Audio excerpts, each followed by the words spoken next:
అందరికీ నమస్తే. ముందుగా గురువందనం చేసుకుందాం.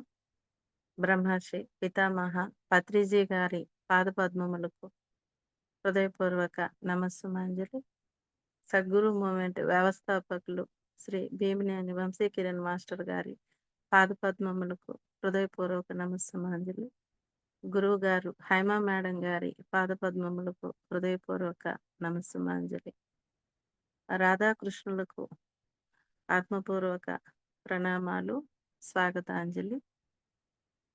ఈ జూమ్ సెషన్‌లో పాల్గొంటున్న ప్రతి ఒక్క ఆత్మబంధువుకి ఆత్మపూర్వక ప్రణామాలు. నాకు ఈ అవకాశం ఇచ్చిన అందరికీ కృతజ్ఞతలు. మాస్టర్స్, ఈరోజు మనం శ్రీకృష్ణ పరమాత్మ 64 గుణాల్లో కొన్ని గుణాల గురించి తెలుసుకుందాం. లాస్ట్ క్లాస్‌లో మనం 11 గుణాల వరకి నేర్చుకున్నాం. ఈరోజు ఒక 5 గుణాల గురించి తెలుసుకుందాం. అందులో జ్ఞానకోణం నేర్చుకుందాం. అయితే బ్రహ్మలీల జరిగినప్పుడు బ్రహ్మగారు పరమాత్మతో అంటారు. ఏమని అంటే ఆహ్, గరిక మీద ఉండేటువంటి మంచు బిందువుల్ని ఏరి కుప్పగా పోయవచ్చు. భూమి మీద ఉండేటువంటి రేణువులన్నింటినీ లెక్క పెట్టొచ్చు. ఆకాశంలో ఉండే నక్షత్రాలన్నిటినీ లెక్క పెట్టొచ్చు. ఇవన్నీ సాధ్యమవుతాయేమో కానీ, మీ గుణాల్ని తెలుసుకోవడం అసాధ్యం పరమాత్మ అంటాడు. కృష్ణ పరమాత్మ బాలుడుగా ఉన్నప్పుడు బ్రహ్మగారొచ్చి అంటారు. అందుకే ఆయన ఇంకొక మాట గూడా అంటారు. ఈ వీళ్ళు ఎంత అదృష్టవంతులు. ఈ గోపాల బాలురు ఎంత అదృష్టవంతులు. యజ్ఞయాగాదులు చేసి, తపస్సులు చేస్తే గాని దొరకని నీ దర్శన భాగ్యం వీళ్ళకి కలిగింది. వీళ్ళు ఆడుకుంటున్నారు, నిన్ను తాకుతున్నారు, ఎత్తుకుంటున్నారు, వాళ్ళ ఎంగిలి తింటున్నావు. ఎంత భాగ్యం. కాబట్టి నాకు ఈ బ్రహ్మ పదవి వద్దు.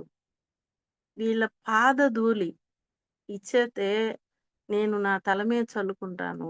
వీళ్ళెంతో గొప్పవారో కదా అంటారు. అట్లా మనం ఆ పరమాత్మ లక్షణాలని తెలుసుకునేంతటోళ్ళం కాదు. కానీ పరమాత్మ దయతో కొన్ని మనం ఆయన లక్షణాల గురించి తెలుసుకొని, అందులో జ్ఞానం గురించి తెలుసుకుంటున్నాం పరమాత్మ దయతో.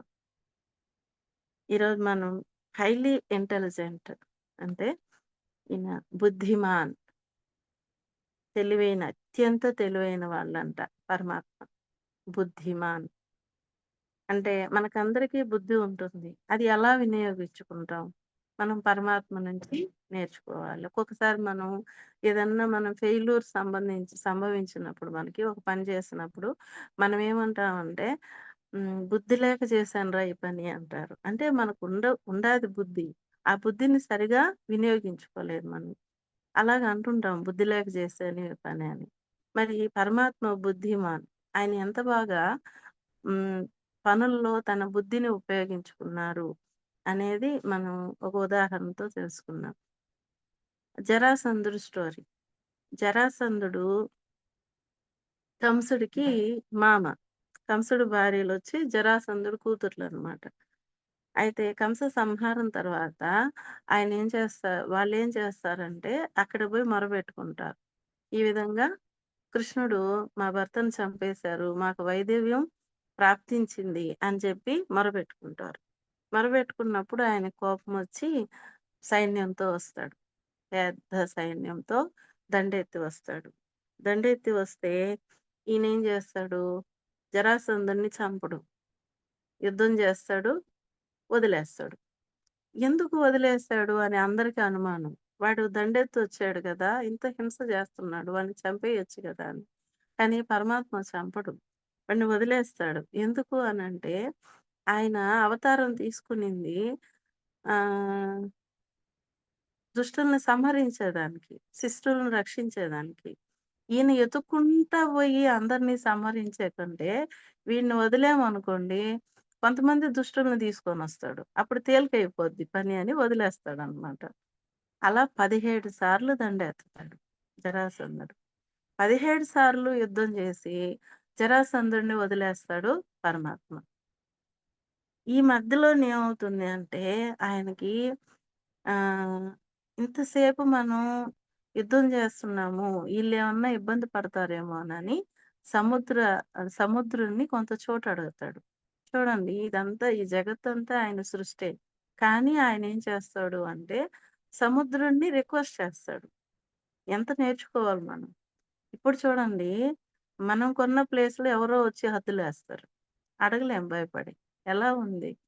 ఆయన సృష్టించిన దాంట్లోనే ఆయన రిక్వెస్ట్ చేసుకుంటాడు సముద్రుడిని కొంత భూమి ఇమ్మని.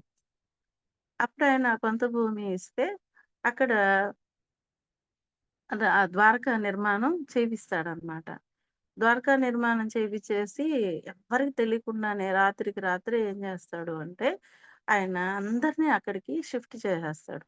షిఫ్ట్ చేసేసి ఇద్దరే ఉంటారు. బలరాముడు, ఈయనే ఉంటారక్కడ మధురలో. ఇప్పుడు నారదుడు ఏం చేస్తాడంటే, కాలయవనుడు అనేటువంటి ఆయన దగ్గరికి వెళ్తాడు. ఆ కాలయవనుడికి ఏందంటే, ఎవరి చేత అంటే యాదవుల దగ్గర మరణం లేదతనికి. అలాంటి వరం తీసుకుంటాడాయన. ఒక కొండ గుహలో ఉంటాడు. అక్కడికెళ్ళి నారదుడు రెచ్చగొడతాడు. ఎందుకంటే నారదుడు లోక కళ్యాణం కోసమే ఏ పనైనా చేస్తారు మహర్షి. పోయి నిన్ను చంపేవాళ్ళే యాదవులలో చంపేవాళ్ళే లేరనుకుంటున్నావు గదా! ఒకతనున్నాడు. నల్లగా ఉంటాడు. అలంకరించుకుంటాడు. ఆయన లక్షణాలన్నీ చెప్పి అతను నిన్ను చంపేస్తాడు. జాగ్రత్త అని రెచ్చగొడతాడు. అప్పుడు కాలయవనుడు ఏం చేస్తాడంటే, ఆ యవన సైన్యాన్నంతా తీసుకొనొచ్చి గేట్ కాడ నిలబడతాడు. అప్పుడు పరమాత్మ ఏం చేస్తాడంటే, అక్కడ ఎవ్వరు ఉండరు మధురలో. ఈయనేం చేస్తాడు, ఎనకాల చేతులు పట్టుకొని, ఎవరో పక్కన ఉన్నట్టు, వాళ్ళతో మాట్లాడుతున్నట్టు యాక్షన్ చేస్తా తిరుగుతుంటాడు. ఉన్నట్టుండి బయటకొస్తాడు. బయటకి రాంగానే అప్పుడు ఈ కాలయవనుడు ఏం చేస్తాడంటే, నారదుల వారు చెప్పినటువంటి లక్షణాలన్నీ ఇతని దగ్గరున్నాయి. ఓహో! చంపేవాడు ఇతడేనా నన్ను కృష్ణుడు? ఈ యాదవుడా నన్ను చంపేది? ఇదిగో నీ కోసమే వస్తున్నా అంటాడు. అనంగానే ఏం చేస్తాడంటే ఈయన పరుగు పెడతాడు. పరుగు పెట్టంగానే ఏం చేస్తాడంటే, ఈ కృష్ణ పరమాత్మ పరిగిస్తా ఉంటే, ఓహ్! బీరువా అంటే నువ్వు చాలా భయపడతావు పిరికివాడా అని చెప్పి తరుముకుంటా పోతాడు. ఆ తరుముకుంటా పోతున్నప్పుడు ఏం చేస్తాడంటే కృష్ణ పరమాత్మ ఒక గుహలోకెళ్తాడు. ఆ గుహలోకెళ్ళిపోయిన తర్వాత ఈ కాలయవనుడు కూడా లోపలికెళ్తాడు. లోపలికెళ్ళేసరికి ఒకాయన దుప్పటి ముసుగేసుకొని పనుకొనుంటాడు.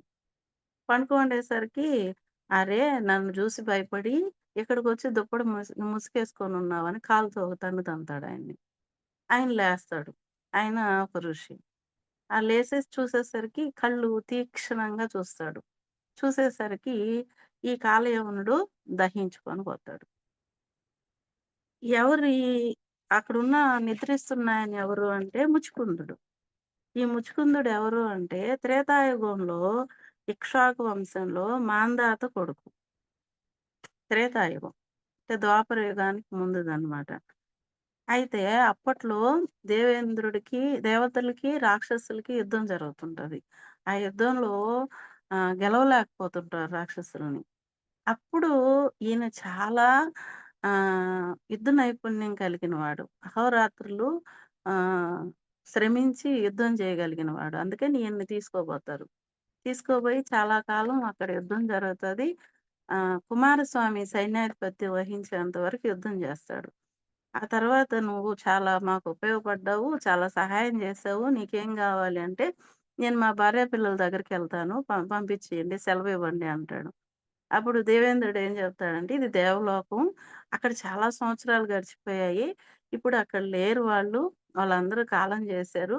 ఇప్పుడు అక్కడికెళ్ళి ఏం చేస్తావు నువ్వు? అక్కడ కాలం వేరు" అని చెప్తే, "అయితే నేను నిద్రలో చాలా అలసిపోయున్నాను. నాకు నిద్ర కావాలి" అంటాడు. కొన్నిటికి ముందు కూడా ఆయన మోక్షం అడుగుతాడు. మోక్షం అడిగితే, "మోక్షం మేమిచ్చేది గాదు. పరమాత్మ ఆ! నారాయణులిచ్చేది మోక్షం" అనన్నప్పుడు ఇది కోరుకుంటాడు. భార్యాబిడ్డలను చూడాలని. భార్యాబిడ్డలను అనంగానే ఇంకా ఆహ్, లేదు అనేసరికి ఇంక నిద్ర కోరుకుంటాడాయన. ఆ నిద్ర కోరుకున్నప్పుడు వాళ్ళేం చెప్తారంటే దేవతలు, "పలానా దగ్గర ఒక గుహలో ఉండి నిద్రపో. నిన్నెవరు డిస్టర్బ్ జేయరు. నిన్ను డిస్టర్బ్ చేస్తే మాత్రం వాళ్ళు కాలి బూడిదయిపోతారు" అని ఇస్తారనమాట వరం. మనకనిపిచ్చిద్దిది. ఇది నిద్రెందుకు గోరుకున్నారు అని. ఇప్పుడు చూడండి బాగా అలసిపోయిన వ్యక్తికి నిద్ర కన్నా సుఖం లేదు. ఆయన ఎన్నో సంవత్సరాలుగా నిద్ర లేకుండా యుద్ధం జేస్తున్నాడు. అలాంటి వ్యక్తికి నిద్ర అనేది ఒక వరం లాంటిది. అందుకే ఆయన నిద్ర కోరుకున్నాడు.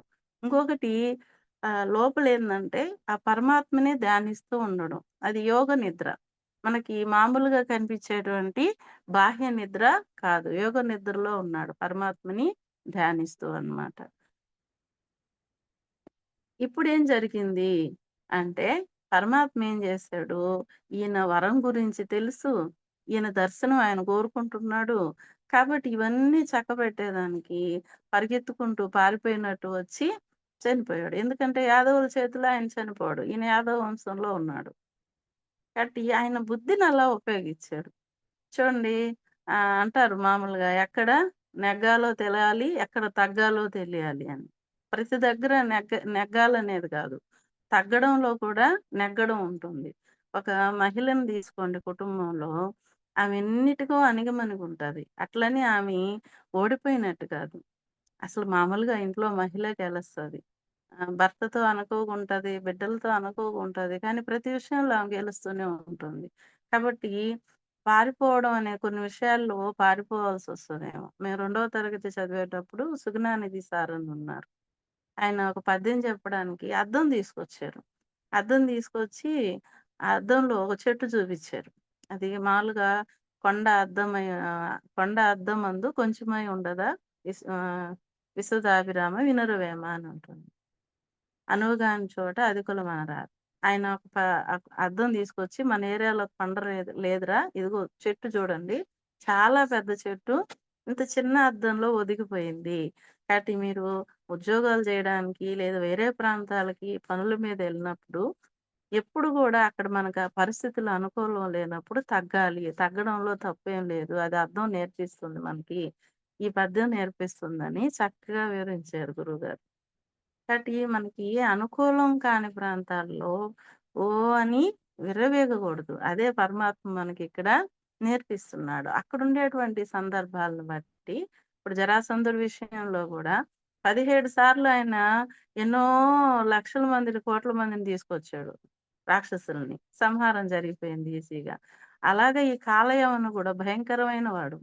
వాడి సంహారం గూడా సులభంగా చేసేసాడనమాట. తర్వాత ముచుకుందుడికి దర్శనం ఇచ్చాడు. మోక్షం ఇమ్మంటే ఇప్పుడు కాదు. ఆయన వేట వేటలో మాంసాహారం తిన్నాడంట. అనవసరంగా వేట చేసి. అంటే ప్రజలను సంరక్షించడానికి ప్రజలను సంరక్షించడానికి రాజులు చేసే వేట వేరు. అప్పట్లో పులులు, సింహాలు, ఏనుగులు అవి ఊర్ల మీదకొచ్చినప్పుడు ప్రజలను రక్షించేదానికి చేసే వేట వేరు. ఊరికే సరదాకి బోయి అక్కడ జంతువుల్ని చంపి ఆ మాంసాన్ని తినడం ఆ వేట వేరు. కాబట్టి ఇలాంటి దోషం ఉందయ్యా నీ దగ్గర. ఆ వేట చేసి ఆ మాంసాన్ని తినున్నావు. నువ్వు ఆ పాపం పోగొట్టుకోవడానికి ఇంకొక జన్మ గావాలి. ఇప్పుడు మోక్షం కాదు అంటే, ఆయన బయటకొచ్చి చూస్తే అంట, ఈయన ఇక్కడుండేవాళ్ళు ఆయన మోకాళ్ళ దగ్గరకు గూడా రావడం లేదంట.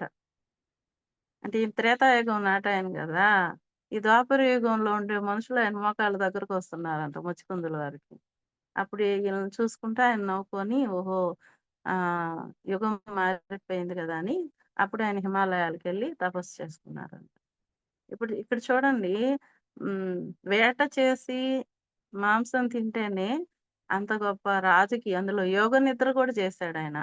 అలాంటి ఆయనకే మోక్షం రాలేదు అంటే, మనం సరదాలకి, బర్త్‌డేలకి, పార్టీలకి అన్నిటికి హింస చేసే జంతువుల్ని మన పరిస్థితి ఏందో ఊహించుకోవాలి మనం.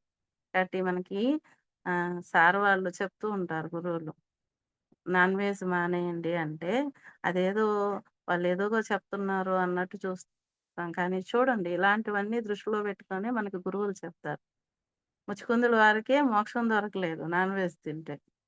కాబట్టి మనం హింసాభావాన్ని వదిలిపెట్టాలి. ఎందుకంటే అది చెప్పేవాళ్ళ కోసం గాదు. మనల్ని మనం ఉద్ధరించుకునేదానికి.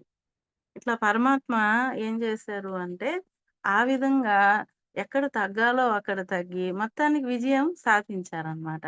ఇంకా గూడా ఈ కథలో ఏంటంటే, జరాసంధుడు. జర అంటే మనకి వార్ధక్యం, ముసలితనం. ఈ వార్ధక్యం వచ్చే లోపలే పరమాత్మను పట్టుకోవాలి. అంతా అయిపోయాక మనం ఏం చేస్తాం? మానసిక పూజ చేయాల్సిందే. అక్కడ గుడికెళ్ళలేము, తీర్థయాత్రలు చేయలేము, ఏమీ చేయలేము. ఇప్పుడు మనకి వంశీ సారు తీర్థయాత్రలు అయన్నీ పెడుతున్నారు. చాలా ప్రదేశాలకు తీసుకెళ్తున్నారు. రమ్మని చెప్తున్నారు. ఎందుకు అంటే, మనకు కొంత వయసు అంటే, ఈ వార్ధక్యం, ముసలితనం వచ్చినప్పుడు అవన్నీ చూడలేం మనం. కాబట్టి మనకి వీలున్నప్పుడు సార్‌తో పాటు వెళ్ళి గురువులతో వెళ్తే ఇంకా మనకి ఆ జ్ఞానం వస్తుంది. అవన్నీ చూడడం మంచిదనమాట. కాబట్టి ఇక్కడ కూడా అంతరంగా ఏం చేస్తున్నారంటే ఆయన, ఈ జరా నుంచి ఎలా తప్పించుకోవాలి అంటే, ఒక కొండ గుహలోకి అంటే హృదయంలోకి. ఆ హృదయంలోకెళ్ళి పరమాత్మను పట్టుకోవాలి. ఆ పరమాత్మను పట్టుకొని ఆ భక్తి అనే సాధన చేయాలి అని. ఆ తర్వాత ఇక్కడ ముచ్చుకుందుల వారి స్టోరీ అయిపోయిన తర్వాత 18సారి ఈయనొస్తాడు. ఎవరు? జరాసంధుల వారొస్తారు.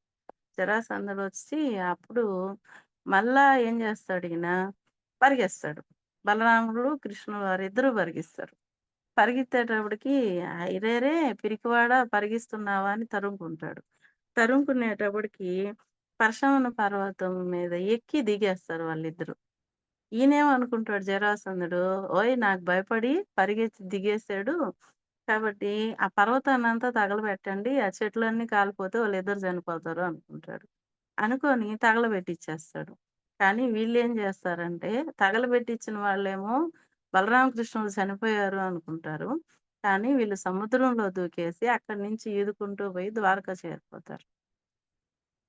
ఇక్కడ అంతరంగా కూడా మనం ఏం చేయాలి అనంటే, దీంట్లో అంతరార్థం మనకి ఈ వార్ధక్యం వచ్చే లోపలే హృదయ గుహలోకి వెళ్ళాలి. ముచుకుందుడి దగ్గరికెళ్ళినట్టు. ఆ హృదయంలోకెళ్ళి భక్తి అనే పర్వతాన్ని అధిరోహిస్తూ, అధిరోహిస్తూ మనం చేరాల్సిన ప్రదేశాన్ని, చివరి గమ్యాన్ని సునాయాసంగా చేరుకోవాలి.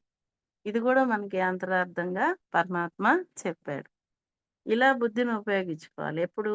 ప్రాపంచిక జీవితంలోనూ ఇలా బుద్ధిని ఉపయోగించుకోవాలి. అలాగే మన ఆధ్యాత్మిక జీవితంలో గూడా ఈ విధంగా భక్తిని, పరమాత్మని అనుసంధానించుకుంటూ జీవితం సస్యశ్యామలం చేసుకోవాలని ఈ స్టోరీ గుండా మనం తెలుసుకుంటాం అన్నమాట. ఇంక మనం 13వ లక్షణం ప్రతిభాన్విత. ప్రతిభాన్విత అంటే మేధావి, జీనియస్. అయితే మేధావిని అని ఎవరిని అంటారు అంటే, సమాజం యొక్క వాస్తవికత గురించి విమర్శనాత్మక ఆలోచన, పరిశోధన మరియు దాంట్లో నిమగ్నమయ్యి సాధారణ సమస్యలు అంటే సమాజంలో ఉండేటువంటి సాధారణ సమస్యలకు పరిష్కారాలను ప్రతిపాదించే వ్యక్తిని మేధావి అంటారు. అంటే ఎలాగంటే అలా కాదు. ఆ దేశ కాలమాన పరిస్థితులను బట్టి అంటుంటారు వంశీ సార్. అలాగా ఆ దేశ కాలమాన పరిస్థితులను బట్టి వాటి వాస్తవికతను అర్థం చేసుకొని, విమర్శనాత్మకంగా అసలు వాట్ ఈజ్ వాట్ అని తెలుసుకొని, పరిశోధించి, దాంట్లో నిమగ్నమయ్యి, అసలు విషయాలు తెలుసుకొని, అక్కడుండే సమస్యలకి పరిష్కారాలు కనుక్కునేవాళ్ళు మేధావులు అని అంటారనమాట. అంటే అక్కడ జరిగే అన్యాయాన్ని ఖండించడం. తర్వాత విలువలతో కూడినటువంటి వ్యవస్థని నిర్మించడం అన్నమాట. ఇప్పుడు మధురని సెట్ జేశాడాయన. ఆయనేం జేశాడు, కంసుడు ఉగ్రసేనుడిని తీసుకెళ్ళి చెరసాలలో పెట్టి రాజ్యం జేశాడు. ఈయనేం జేశాడు, కంసుడిని సంహరించి ఈయన రాజ్యం తీసుకోలేదు. ఉగ్రసేనుల వారికే పట్టం కట్టారు.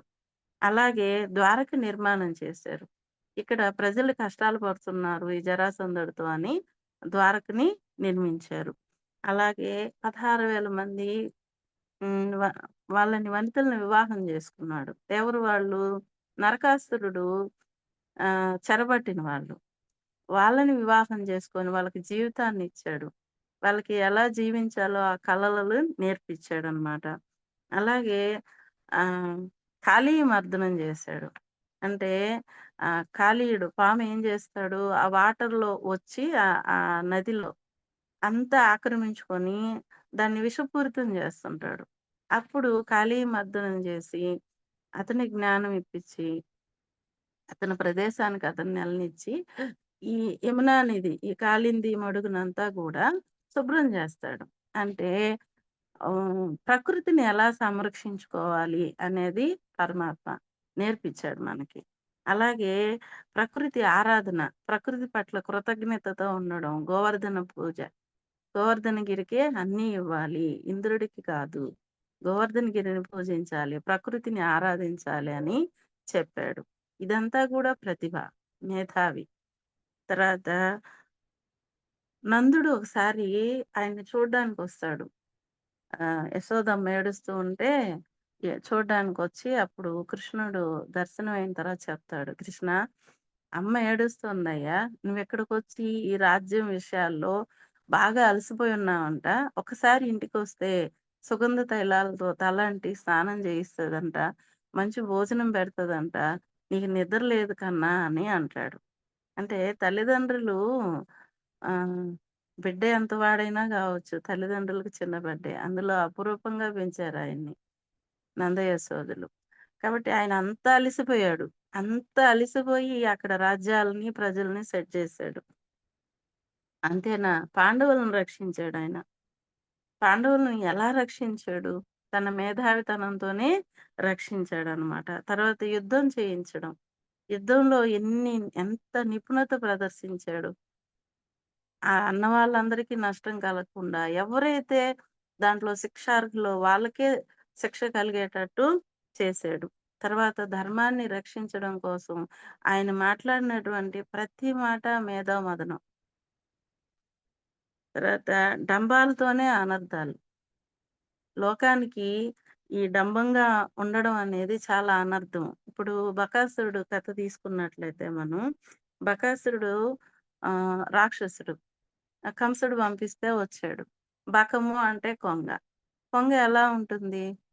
అసలు చాలా, చాలా ఏముంటుందంటే నీళ్ళల్లో నిలబడుకుంటుంది. ఒక కాలు ఎత్తేస్తది. ఒక కాలు అటాగుంటది. గమ్మగా ఒక ముని తపస్సు చేసుకున్నట్టుంటది. ఎవ్వరికీ డౌట్ రాదది మాంసం తింటదని. కానీ లోపల విపరీతమైన మాంసాహార పిచ్చుంటది దానికి. ఈ చేపల పాపం అలా కదలకుండా ఉండే కొంగను చూసి, అదేం చేయదనే భ్రమలో అక్కడికొస్తాయి. టక్కన ఎత్తి నోట్లో ఏసేసుకుంటది. మళ్ళా సైలెంట్‌గుంటది. చూడండి ఈ సమాజంలో చాలామంది ఇలా డంబంగా జీవిస్తుంటారు. ఈ డంబం అనేది కుటుంబంలో ఉంటే కుటుంబమే నష్టపోద్ది. కానీ ఒక రాజ్యాన్ని పరిపాలించేవాడు ఈ డాంబికంతో ఉన్నాడనుకోండి చాలా నష్టపోతారు. ఈ బకాసుర వధలో అదే చూపిచ్చారు పరమాత్మ. ఆ బకం ఏం చేస్తది? కృష్ణుడి కోసం అలాగే నిలబడతది. కృష్ణుడు రాంగానే మింగేస్తది.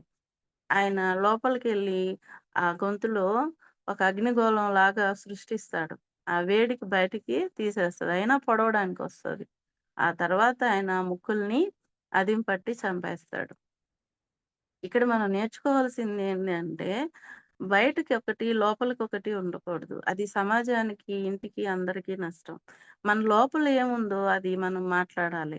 అలా కాకుండా లోపలొకటి, బయటొకటి పెట్టుకొని మాట్లాడినప్పుడు మన ఇల్లు నష్టపోద్ది, సమాజం ఉంటే సమాజం నష్టపోద్ది. ఈ డంబం ఉండేవాళ్ళు అధికారంలోకొస్తే మొత్తం సొసైటీనే దెబ్బతింటది. ఒకటి మాట్లాడుతుంటాడు, ఇంకొకటి చేస్తుంటాడు. ఇక్కడేమో శాంతి, శాంతి అంటాడు. అక్కడ అణుబాంబుల వర్షం కురిసిపోతుంటది. కాబట్టి ఇక్కడ మనకి డంబం అనేది కాదు. ఒక సెట్ చేయడం ఎట్టా ఉండాలంటే, ఇందాక చెప్పారు గదా! సమస్యల పరిష్కారం దిశగా ఉపయోగించాలి మేధావితనం అంతా. అంతేగాని నాశనం చేసేటట్టు ఉండకూడదు మేధావితనం అంతా. ఒక అణుబాంబు తయారు చేసిన ఆయన ఆ యుద్ధం జరిగిన తర్వాత బాధపడ్డాడంట. నేనెందుకు దీన్ని తయారు చేశాను? దాన్ని శక్తి తయారు జేయడానికి గూడా కరెంట్ ఉత్పత్తికి వాటికి ఉపయోగించుకోవచ్చు. కానీ దేనికి ఉపయోగిస్తున్నారు? వినాశనానికి ఉపయోగిస్తున్నారనమాట. అది మేధావితనం కాదు. కాబట్టి లోపల డంబం అనేది ఉండకూడదు. ప్రజల సమస్యలను తీర్చేదిగా మన మేధావితనం ఉండాలి గానీ, మన మేధావితనం ప్రజల్ని కష్టపెట్టేటట్టు ఉండకూడదు. అలాగే మన కుటుంబ సభ్యుల్ని ఎవరినైనా సరే, మన కుటుంబానికి మనమే కదా రాజు. కాబట్టి మన కుటుంబ సభ్యులు గూడా మన డంబంతో బాధపడకూడదు. పరమాత్మలాగా సమస్యల్ని సాల్వ్ చేసేదిగా ఉండాలి. ఇది మనకి పరమాత్మ నేర్పిస్తున్నారు. 14వ గుణం ఆర్టిస్టిక్ విదగ్ధ. అంటే కళాత్మకమైన అంట. ఈయన స్టైలిష్ గాడు. ఆయన చూడండి కృష్ణ రూపం ఎవరిష్టపడరు? చిన్నప్పుడు అందంగా ఉంటాడు. యశోదమ్మ చక్కగా అలంకరించేది. ఇంకా పెద్దయినాక రాధమ్మ, ఇంకా మధురకొచ్చిన భార్యలు ఈళ్ళందరూ అలంకరిస్తూనే ఉంటారు. ఆయనెప్పుడూ అలంకారంతోనే ఉంటాడు. అలంకార ప్రియుడు. అయితే ఆయనకి కష్టాలు లేవా? మాకు చిన్న కష్టం వచ్చిందనుకోండి, సరిగ్గా చీర కట్టుకోం, సరిగ్గా జుట్టు దూకోం, మొహం అంతా ఇట్లా పెట్టేసుకుంటాం. ఇంక సరైన వంట చేసుకోం. అట్లా ఉంటాం. కానీ పరమాత్మను చూడండి ఆయనకున్న కష్టాలు ఇంకెవరికీ లేవు. పుట్టడం దగ్గర నుంచి కష్టమే. తల్లిదండ్రులు సంకెళ్ళతో ఉన్నారు ఆయన పుట్టినప్పుడు. ఇట్లాంటి దుస్థితి ఎవరికుంటది? మనం తట్టుకోగలమా? ఆయన్ని అడుగడుగునా చంపడానికొచ్చారు రాక్షసులు. ప్రతి దగ్గర కష్టమే. ప్రతి దగ్గర బాధే ఆయనకి. కానీ ఎప్పుడు ఆయన శరీరాన్ని అందంగా ఉంచుకున్నాడు. నవ్వుతూ ఉన్నాడు. తర్వాత ఆయన ఫ్లూట్ వాయించడం. ఆ ఫ్లూట్ వాయించడం గూడా కళాత్మకం అది. ఎవ్వరైనా మైమర్చిపోతారు. తర్వాత రాధాదేవికి జడలు వేసేవాడంట ఆయన. పారాణి పెట్టేవాడంట. అంత ఆయన ఏది చేసినా అంత కళాత్మకంగా ఉండేదంట. తర్వాత పూలవనాలు డిజైన్ చేయడం. ఆ ఉయ్యాలలో పూలవనాలు డిజైన్ చేయడం. ఎల్లప్పుడూ జీవితం ఉత్సవంలాగా ఉండాలి అని ఆయన మనకు సూచిస్తారు. వసంతోత్సవంలాగా జీవితం ఉండాలి. ఈ భూమి మీదకి ఆనందంగా ఉండడానికొచ్చాం గానీ, ఏడవడానికి మనం రాలేదు అని చెప్తారు పరమాత్మ. చూడండి ప్రకృతిలో అందాలన్నీ ఆయన సృష్టించినవే. ఒక ఈ మధ్య ఒక మన మెడిటేషన్ వాళ్ళు ఒక పాట పెట్టారు. అది భలే నచ్చింది నాకు. దీపముండగనిల్లు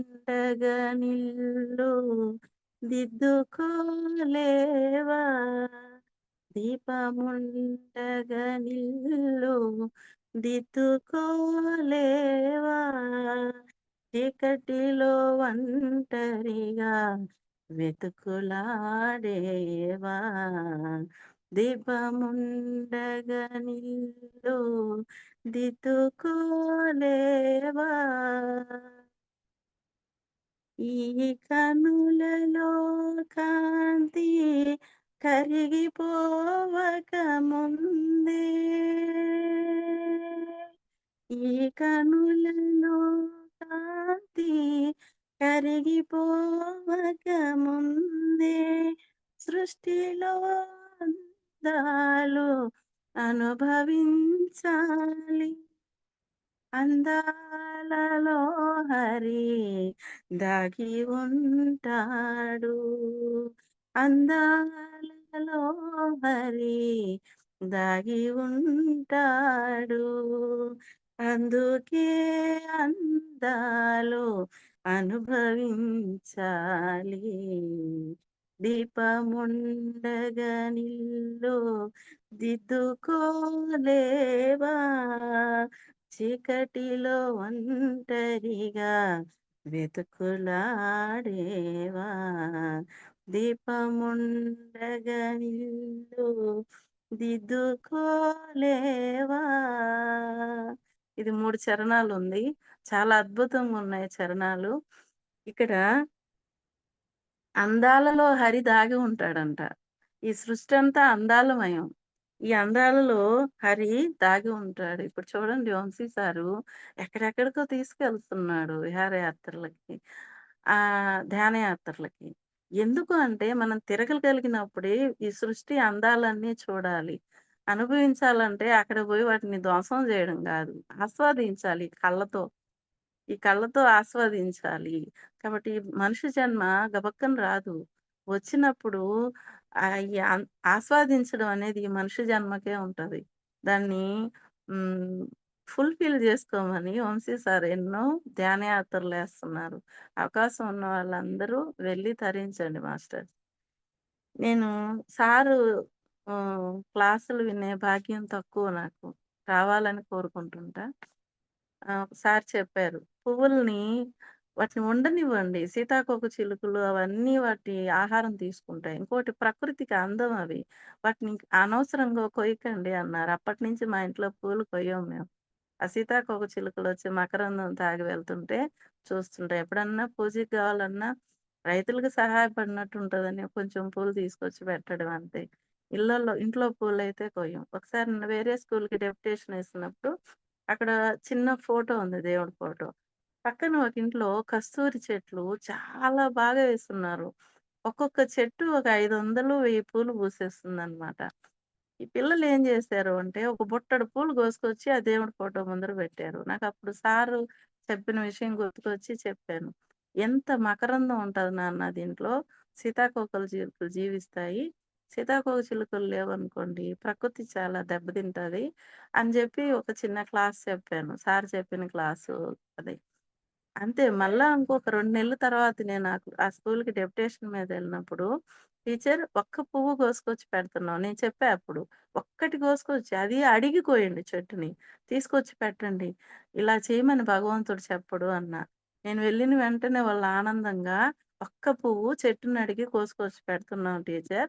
మీరు చెప్పిన మాటలు భలే ఉన్నాయి అన్నారు. పిల్లలు బాగా మారతారండి. కాబట్టి అక్కడ సృష్టిలో అందాలు అనుభవించాలంటే వాటిని తుంచేయడం, చేసేయడం గాదు. చూసి ఆనందించాలి. ఈ కళ్ళతో ఆ అందాలని చూసి ఆనందించాలి. ఎంత బాగా చెప్పారు ఈ పాటలో. అందాలలో హరి దాగి ఉన్నాడు అని. కాబట్టి ఈ ప్రకృతిలో ఉండే అందం అంతా పరమాత్మ ఇచ్చింది అన్నమాట. భగవంతుడి పట్ల కృతజ్ఞతతో ఉండాలి. ఆ అందాలను చూసి ఆస్వాదించాలి. ఇంకా 15వ లక్షణం చతుర. చతుర అంటే ఎక్స్‌ట్రీమ్‌లీ క్లెవర్ అంట. అంటే అతిశయమైన తెలివి. అతిశయం అంటే ఇప్పుడు మన తెలుగులో చెప్పేటప్పుడు అతిశయోక్తి అంటారు. ఇప్పుడు అప్పడాలు చంద్రుడిలాగున్నాయి అని. అసలు అప్పడానికి చంద్రుడికి పోలికేంది? అలా అతిశయంగా వివరిస్తారన్నమాట. వాళ్ళలో ఆ వస్తువు పట్ల ఉండేటువంటి ఇష్టాన్ని బట్టి. ఇప్పుడు అంటే మల్టీ టాస్కింగ్ అని గూడా వస్తుంది చతుర అంటే. రాధామాత చాలా చతురంగా మాట్లాడతారంట. ఒకసారి కృష్ణుడు వెళ్తాడు. ఆమెకి ఏదో కోపమొచ్చుంటది. తలుపు తీయదు. రాధా నేనొచ్చానంటే, "నేనా? ఎవరు నువ్వు?" అంటది. అంటే కృష్ణ వచ్చాడంటే, "ఓహో! నల్లపామా?" కృష్ణ అంటే తాచుపాము అని ఇంకొక అర్థం అంట. "నల్లపామా? వెళ్ళు వెళ్ళు" అంటారంట. తర్వాత మాధవ వచ్చాడంటే, "ఇది మాధవ మాసం కాదు. ఇప్పుడెందుకొచ్చావు?" అంది. అట్లా లాస్ట్‌కి అమ్మ, తల్లి నేను పొరపాటు చేశాను తలుపు తీ అంటాడంట. అట్లా చతురంగా మాట్లాడడంలో రాధాదేవి చాలా ఎక్స్‌పర్ట్ అంట. అంటే మల్టీ టాస్కింగ్ అని కూడా ఇక్కడ వస్తుందనమాట. ఇప్పుడు 'జీన్స్' సినిమాలో చూడండి. పువ్వుల్లో దాగున్న పల్లెంతో అతిశయం. ఆ సీతాకోకచిలుక వళ్ళెంతో అతిశయం. గురువెవ్వరు లేని కోయిల పాటే అతిశయం అంటారు. అంటే నిజమే గదా! ఒక పువ్వొస్తుంది. దాంట్లోంచి పండొస్తది. ఎంత ఆశ్చర్యకరం అది. అలాగే సీతాకోకచిలుక గొంగళి పురుగుగా చూసినప్పుడు ఓయమ్మ అంటారు. కానీ అది గూడు కట్టుకొని సీతాకోకచిలుకగా బయటకొచ్చినప్పుడు దాన్ని చూసి ఆహ్, ఆనందపడని వాళ్ళు ఉండరు. పరమాత్మ సృష్టి ప్రతీదీ ఎంతో అద్భుతంగా ఉంటుంది. వేరుశనగ తోట చూడండి. పైన పసుపుగా పూలుంటాయి. కాయలు లోపలికి దిగుతాయి. అట్లాగే పనస చెట్టు కాండానికి ఇంతంత లావు కాయలుంటాయి. అంతా అందమే.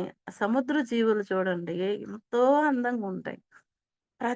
ప్రతిదీ ఆయనది అతిశయమే. అది వేరే వాళ్ళని చేయలేరు ఎవరు. అది పరమాత్మకు తప్ప ఇంకెవరికీ సాధ్యం గాదనమాట. ఇప్పుడు ఆయన బాల్య లీలలు గూడా అతిశయంగానే ఉంటాయి. ఎందుకంటే మనం దాన్ని అర్థం చేసుకున్నప్పుడు అర్థమవుతాయి. లేకపోతే అర్థం గావు. దాంట్లో చూడండి దూడల్ని పాలకొదిలేస్తున్నాడమ్మా మా పిల్లలకి పాలు లేకుండా అని కంప్లెయింట్ జేస్తారు యశోదామాతకి గోపికలు. ఎందుకు చేశాడాయన? దూడల్ని ఎందుకు వదిలేసాడు వాళ్ళ పిల్లలకి పాలు లేకుండా అంటే, అక్కడ చూసే క్రౌర్యం జూసి. ఏం జేస్తారంటే దూడల్ని కట్టేస్తారు దూరంగా. కట్టేసినప్పుడు అది పాల కోసం లాక్కుంటా ఉంటది. వదలుతారు. వదిలినప్పుడు ఆ పాల పొదుగుని, ఆ సిరాలను పట్టుకొని అలా గుద్దుతది. గుద్దిన వెంటనే ఆ మాతృ ప్రేమతో ఏం జేస్తదంటే ఆవు వదిలేస్తది పాలని. వదిలేసినప్పుడు దాన్ని ఒకరోజు తృప్తిగా తాగనిచ్చి, ఇప్పుడు 4 సిరలుంటాయి. 2 సిరల్లో పాలు తాగనిచ్చి మిగతా 2 తీసుకోవచ్చు. అట్ట గాదు. పాలు విడవడమే తడువు. బలవంతంగా లాక్కొచ్చి గుంజకు కట్టేస్తారు. ఆ గోమాత అటా చూస్తుంటది పాపం. ఆమెను పోయి పిండేసుకుంటారు. అప్పుడు కొంచెం పాలొదులుతారు. ఇవన్నీ చూసి పరమాత్మ దాని బిడ్డకి లేకుండా "నువ్వు సగం తీసుకో, సగమన్నా ఇవ్వు. మొత్తం తాగనీయకుండా తీసుకుపోయి కట్టేస్తావా" అని జెప్పి వీళ్ళనంట పోనిచ్చి ముందు అన్నిటికి వదిలేసాడంట. మొత్తం తాగేసాయి దూడలు. అది కంప్లెయింట్.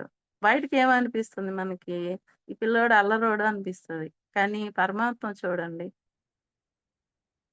తర్వాత సంధ్యవేళ వాకిట నిలబడి ఒక అమ్మాయి బాగా అలంకరించుకొని వచ్చే పోయే వాళ్ళని పిలుస్తా, పరాచికాలాడతా కృష్ణుని గూడా పిలిచిందంట. ఏదో మాట్లాడిందంట. ఇలా ఒంగు చెవిలో చెప్తా అని చెప్పి బొగ్గెట్టి గిల్లేసాడంట. అప్పుడు అదొచ్చి చెప్పారంట. "ఏమమ్మా ఇంత చిన్న పిల్లోడు అంత పెద్ద అమ్మాయి బొగ్గ గిల్లాడు, కొరికేసాడు" అని కంప్లెయింట్ చేశారంట. ఎందుకు అంటే ఒక స్త్రీ మీద ఆధారపడి ఆ కుటుంబ గౌరవం ఉంటుంది. అసురు సంధివేళ అలంకరించుకొని, బయట నిలబడుకొని, వచ్చే వాళ్ళతో పరాచకాలెందుకు? అది తప్పు అని చెప్పడానికి ఆయన బుగ్గ కొరికేసాడంట. అది తప్పు అని చెప్పడం. అలా చేసితే ఎంత నష్టపోతున్నారో మనకు తెలుసు. కాబట్టి ఆయనవి అతిశయంగా అనిపిస్తాయి. కానీ అవి న్యాయపరమైనవన్నమాట. తర్వాత పట్టపగలే పాముని ఇసిరేసేసాడంట. ఎందుకు ఇసిరేసాడు భార్యాభర్తల మీద అంటే శాస్త్రం ఏం చెప్తుంది అనంటే, పట్టపగలు సూర్యకాంతి ప్రసరించేటప్పుడు భార్యాభర్తలు దాంపత్యం మంచిది కాదు అని శాస్త్రం. ఎందుకంటే కొంచెం అసురు బుద్ధితో ఉండేటువంటి పిల్లలు పుడతారంట. అందుకని పగటిపూట దాంపత్య జీవితం పనికిరాదు అని. అందుకని ఏం చేశాడాయన ఒక పాము విసిరేసేసాడంట. అప్పుడు వాళ్ళు బయటకొచ్చేసారు. ఇది కంప్లెయింట్ చేశారు. కానీ ఆయనేం చేశాడు వాళ్ళని ఉద్ధరించాడు. సత్యం చెప్తున్నాడక్కడ. తర్వాత ఒకరోజు గుమ్మంలో అందరూ స్త్రీలు కూర్చొని, మా కోడలికి పెళ్లయిందండి. 3 ఏళ్లయింది. పిల్లలు పుట్టలేదు అని చెప్పి అంటా ఉంటే, ఆ పాపం ఆ పెళ్లయినామె కూర్చొని ఏడ్చుకుంటా ఉందంట గడపలో అవతల. ఈమేమో అందరికి సాడీలు చెప్తుంది కోడల మీద. పిల్లలు పుట్టలేదు. ఇంక తన కొడుకు ప్రాబ్లమ్ ఏమి ఉండదు. అంతా కోడల మీదే నెట్టేస్తారు. ఆమె లోపల కూర్చొని ఏడ్చుకుంటుందంట. ఈయన దారిన పోతా ఇని గబగబా లోపలికి పోయి ఆమె ఒడిలో పడుకొని నీ భర్తను నమ్ముకుంటే ఏం పుడతారు? నన్ను నమ్ముకో పిల్లలు పుడతారు అన్నాడంట. అది ఒక కంప్లెయింట్ యశోదమ్మకి. ఇంత చిన్న పిల్లోడు అంత పెద్ద మాట అన్నాడని. వాళ్ళు భాషార్థం తీసుకున్నారు. కానీ అంతరార్థం ఏంది? ఈ విధంగా దెప్పొడిచే అత్త నువ్వేం చేస్తావు?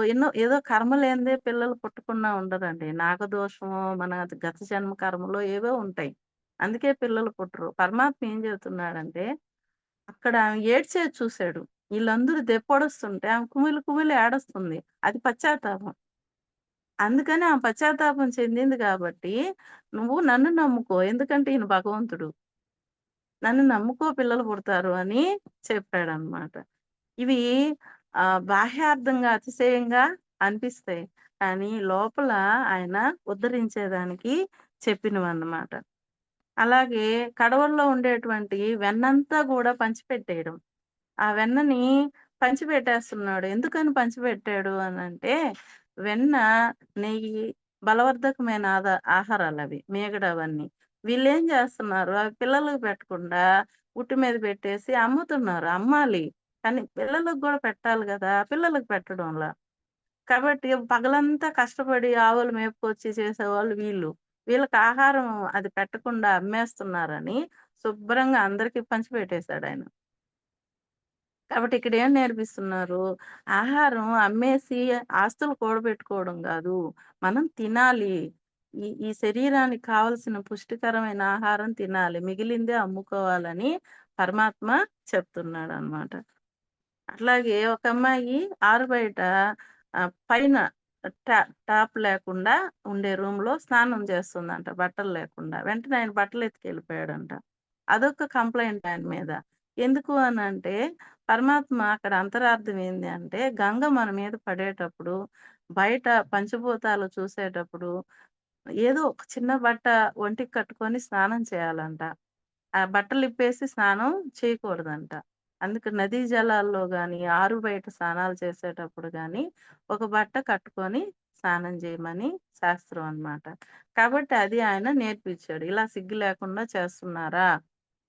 పంచభూతాలకి వీటన్నిటికి విఘాతం కలిగిస్తున్నారా అని ఆయన వాళ్ళకి జ్ఞానం నేర్పించాడనమాట. బయటికేమంటున్నారు, అమ్మో! ఇట్లాంటి పిల్లోడు ఏడన్నా ఉన్నాడా? ఎక్కడన్నా విన్నామా అని చెప్తున్నారు. కాబట్టి ఆయన అంతరార్థం ఉద్ధరించేదానికి. ఆళ్ళకే గాదు, మనకి తరతరాలకు గూడా ఆయన బాల్యంలోనే ఇలా ఉండాలి, ఇలా ఉండాలి అని నేర్పించాడనమాట. అలాగే బ్రహ్మలీల.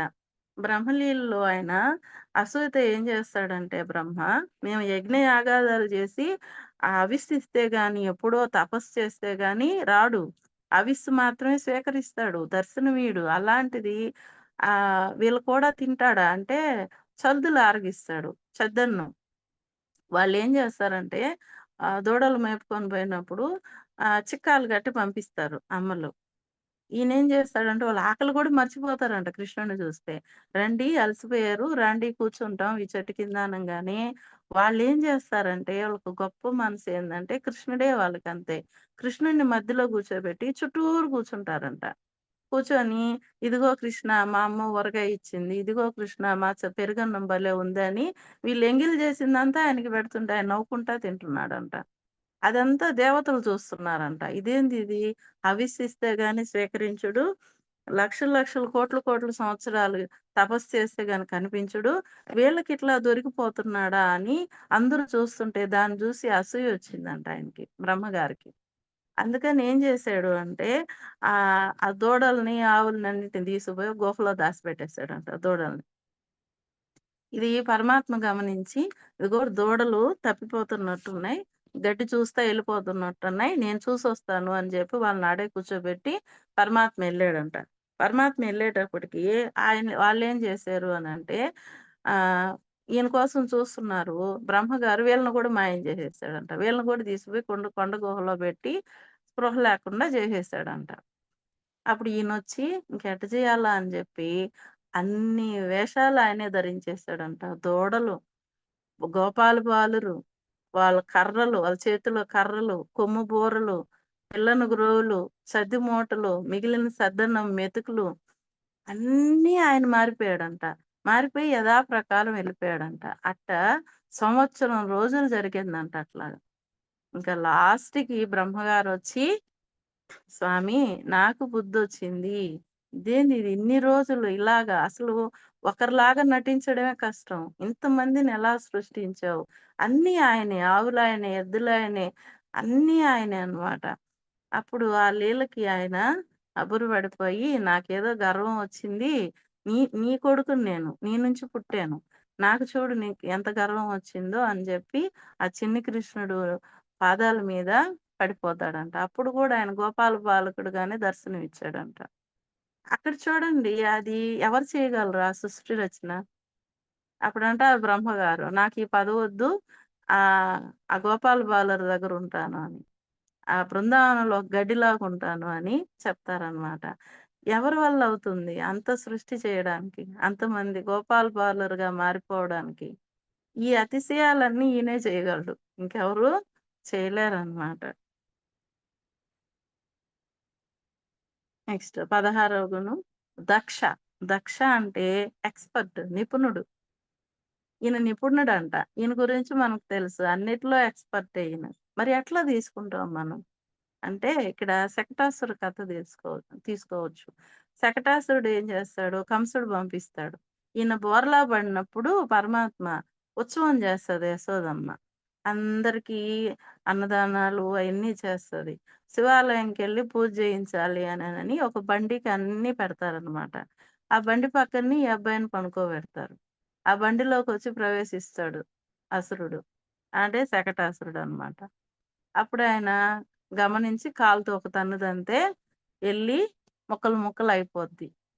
అప్పుడు యశోదమ్మొచ్చి, "అయ్యయ్యో! నిన్ను పట్టించుకోలేదా నాన్న" అని అప్పుడు పాలిస్తదనమాట దిష్టి తీసి. మనం గూడా పిల్లలకని ఒక ఫంక్షన్ చేస్తుంటాం. పిల్లల్ని పట్టించుకోం. వాళ్ళందరిని గమనించుకుంటూ ఉంటాం.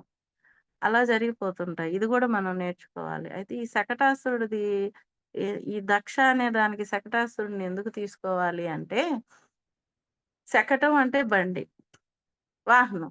ఇప్పుడు మనం లోపలున్నాం. ఇప్పుడు నా నా శరీరం, నా కాలు, నా ముక్కు అంటే నేనంటే ఎవరు? లోపలున్నటువంటి ఆత్మ పదార్థం. బయటున్నది నా శకటం, నా బండి అన్నమాట. అయితే ఈ బండికి ఎప్పుడొస్తుంది? ఎప్పుడు పర్ఫెక్ట్ అవుతది ఈ బండి అనంటే, మనం సరైనటువంటి డ్రైవర్‌ని ఎంచుకున్నప్పుడు, లేదు సరైనటువంటి మార్గదర్శిని ఎంచుకున్నప్పుడు. ఆ మార్గదర్శిని మనం పరమాత్మనే పెట్టుకోవాలి. నేను, నాది అనేటువంటి అహం పెట్టుకున్నామనుకోండి, అప్పుడు మనం ఈ జన్మ తీసుకుంటాం గదా! దీనికి సార్థకత అనేది పోతుంది. అంటే ఇప్పుడు మనిషి జన్మ ఊరికే రాదు. చాలా దుర్లభం ఈ జన్మ. అయితే ఇది 2 పక్కల పదునున్న కత్తి లాంటిది. దీన్ని ఉపయోగించుకొని ఎక్కడికి చేరాలో అక్కడికి చేరిపోవచ్చు. లేదు, దీన్ని సరిగ్గా ఉపయోగించుకోకుండా వెన్నెముక అడ్డంగా ఉండే జీవుల్లాగా ఎళ్ళిపోవచ్చు. బల్లి, జెర్రి అట్టెళ్ళిపోవచ్చు. ఎన్నో వందల జన్మలు వెనక్కెళ్ళొచ్చు. ఎన్నో వందల జన్మలు ముందుకెళ్ళొచ్చు. అంత పవర్‌ఫుల్ ఇది. 2 పక్కల పదునున్న కత్తి లాంటిదిది. మరి దీన్నేం చేయాలి అనంటే, సరైన మార్గంలో ఉంచుకోవాలి. ఎలా ఉంచుకోవాలి? పరమాత్మను పట్టుకోవాలి మనం. ఇప్పుడు ఈ వాహనానికి సరైనటువంటి ఆహ్, మార్గదర్శి లేడనుకోండి, అది జీవిత గమ్యం తప్పిపోద్ది. అర్జునుడు ఎందుకు జయించబడ్డాడు? అందరిని జయించాడు ఎందుకు అంటే, పరమాత్మ ఉన్నాడు డ్రైవర్‌గా. ఆ! లాస్ట్‌లో అంటాడంట ధర్మరాజు గారితో, నేనేనా యుద్ధం చేసింది, వాళ్ళ చేతుల్లో ఓడిపోయాను నేను కృష్ణ పరమాత్మ లేకపోతే. ఆ యాదవుల చేతిలో ఓడిపోయాను నేను. పట్టి బంధించేశారు నన్ను. నేనేనా యుద్ధం జేసింది అన్నాడంట. మరి ఆయనకి ఎట్లా జరిగిందంటే, ఆయన డ్రైవర్‌గా ఉన్నాడు. ఆయన జీవితానికంతా ఆయన చూపిస్తున్నాడు. ఇదిగో ఇలా నడువు, ఇలా నడువు, ఇలా నడువు అని. పరమాత్మని మార్గదర్శకుడిగా పెట్టుకున్నాడు గాబట్టి, అర్జునుడికి అంత తిరుగులేని విజయాలొచ్చాయి. మనం గూడా మన వాహనానికి ఆయన్నే గైడెన్స్ అడగాలి. నేనెలా పోవాలి? నేనెలా పోవాలి అని. అదే అంతరాత్మ చెప్పినట్టు ఇనడం. ఆయన హృదయంలో ఉంటాడు. ఆ హృదయం చెప్పినట్టు పోతూ ఉండాలి.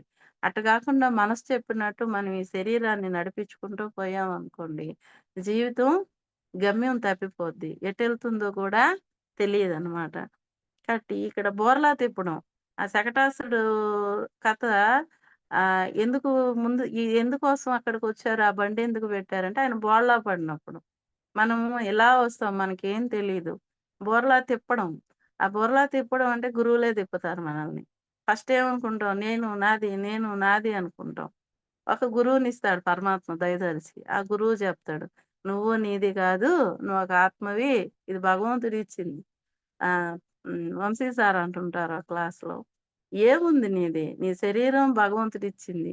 నీ జీవాత్మ భగవంతుడిచ్చింది. ఈ చుట్టూ ప్రపంచం అంతా భగవంతుడిచ్చింది. ఏంది నీ గొప్ప?" అంటారాయన. కాబట్టి ఇవేవి మనవి కావు. ఇవన్నీ పరమాత్మ ఇచ్చినవని గురువు చెప్తాడు మనకి. గురువులకు మనం ఎప్పుడూ రుణపడి ఉండాలి. అప్పుడు మనకి ఆ భగవంతుడి పట్ల కృతజ్ఞత అనేది ఏర్పడుతుంది. లేకపోతే నేనే చేశా, నేనే సాధించా అని విర్రవీగుతుంటాం మనం. ఎప్పుడైతే మనకు ఆ గురు బోధ చేస్తారో, అప్పుడు మనం సరైన మార్గంలో మనం పడుతుంటాం అన్నమాట. అయితే ఎలా వేడుకోవాలి పరమాత్మని? శరణాగతి. తండ్రి నువ్వు నన్ను నడిపించు. నేను సన్మార్గంలో నడుస్తా. నువ్వు నన్ను నడిపించు. సద్గురువు నువ్వు అని చెప్పి అనుకోవాలి. సద్గురువు దొరకలేదనుకోండి, ఏ గురువు కాడికంటే ఆ గురువు కాడికి పోయాము అంటే అయిపోతాం మనం. ఒక సద్గురువు దొరికినప్పుడే మన జీవితం సరైన గమ్యాన్ని చేరుతుందనమాట. నిరంతరం ఆయన నామస్మరణలోనే ఉండాలి. మనం పనుంటే పని చేసుకోవాలి. పని లేకపోతే ఏం జేయాలంటే భగవన్నామాన్ని లోపల పెట్టుకోవాలి. సాయిబాబా గారు గూడా అంటారంట, నేను నిద్రబోయేటప్పుడు లోపల రామ రామ అని శబ్దం వస్తుందా లేదో గమనించుకో అని జెప్తారంట పక్కనాయన. ఆయనే భగవంతుడే ఏం జేశాడు, భగవన్నామాన్ని స్మరిస్తూ ఉన్నాడనమాట. మనం గూడా పనున్నప్పుడు పని జేయాలి. పని లేనప్పుడు ఏం జేయాలి, పని ఉన్నప్పుడు పని మీద ధ్యాస. పని లేనప్పుడు భగవంతుడి మీద ధ్యాస. అప్పుడేమవుతుందంటే, ఒక దుమ్ముని దులిపేసినట్టు ఆ భగవన్నామం లోపలుండేటువంటి మన నెగటివిటీనంతా దులిపేస్తుంది. అప్పుడు మన జన్మ సార్థకం అవుతుందనమాట. కాబట్టి మనం ఏం చేయాలి అంటే, పడుకునింది మొదలు నిద్రపోయేంత వరకి పరమాత్మ ఇది నీవిచ్చిన జీవితం అని చక్కగా పరమాత్మను తలుచుకుంటూ జీవించాలి. అలా జీవించినప్పుడే మనలో అహం ఏర్పడదు. నాది అని ఏర్పడదు. నాది కాదు అంటే మనహ, మనహ, మనహ అంటే నాది, నాది. నమః దాన్ని తిరగేయడం. నమః, నమః నాది కాదు, నాది కాదు. నీదే, నీదే, నీదే అనడం. అలా ఎప్పుడొస్తుందంటే, ఒక సద్గురువుని పట్టుకొని వాళ్ళని అంటే మనలో అహం వస్తూ ఉంటుంది. మనం ఎప్పుడు గురు సన్నిధిలో, సజ్జన సాంగత్యంలో ఉంటామో, మనలో ఉండేటువంటి ఈ అహం నాది, నేను అనే అహం పోయి, ఇది నాది కాదు. ఇది పరమాత్మ ఇచ్చినటువంటి అపురూపమైన కానుక. ఈ శరీరం, ఈ జీవితం ఇవన్నీ కూడా అని కృతజ్ఞతతో భావంతో ఉంటాం. కాబట్టి దక్షుడైనటువంటి, నిపుణుడైనటువంటి ఆ పరమాత్మను పట్టుకోవాలి. ఆయనే మనకి మార్గదర్శి. మనం ఎవరెవరినో రోల్ మోడల్‌గా పెట్టుకుంటాం. కాము మనం. అవ్వలేము. మనకి ఎవరు రోల్ మోడల్‌గా ఉండాలంటే పరమాత్మనే పట్టుకోవాలి. పరమాత్మే మనకి మార్గదర్శి అన్నమాట. ఫ్రెండ్స్ ఈరోజు మనం పరమాత్మ లక్షణాల్లో ఒక 5 లక్షణాల గురించి తెలుసుకున్నాం. బుద్ధిమాన్ అంటే ఎక్కడ నెగ్గాలి, ఎక్కడ తగ్గాలి అనేది తెలుసుకున్నాం.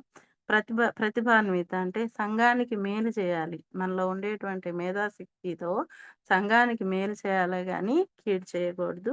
విదగ్ధ ఆయన అలంకార ప్రియుడు. కళాత్మకంగా ఉండాలి అని నేర్చుకున్నాం. తర్వాత చతుర ఆయన సృష్టి రచన అతిశయం. ఆయనలాగా ఎవ్వరు చేయలేరు. ఆయనవన్నీ అద్భుతాలే అన్నమాట. తర్వాత దక్ష ఈ జన్మని సార్థకం చేసుకోవాలి అంటే ఆయన బాటలో మనం నడవాలి. ఆయన్ని ఆదర్శంగా తీసుకోవాలి. కృతజ్ఞతతో ఉండాలి పరమాత్మ పట్ల. ఇంతటి చక్కటి అవకాశాన్ని నాకిచ్చినటువంటి గురువుగారికి కోటి కోటి ఆత్మ ప్రణామాలు. మిత్రులకు వింటున్న మీ అందరికీ కృతజ్ఞతలు. మరో క్లాస్‌లో పరమాత్మ ఆహ్, లక్షణాల్లో కొన్ని లక్షణాలను ఆయన దయతో నేర్చుకుందాం. అందులోని జ్ఞానం గురించి తెలుసుకుందాం. అంతవరకి స్వస్తి. Thank you. Thank you very much.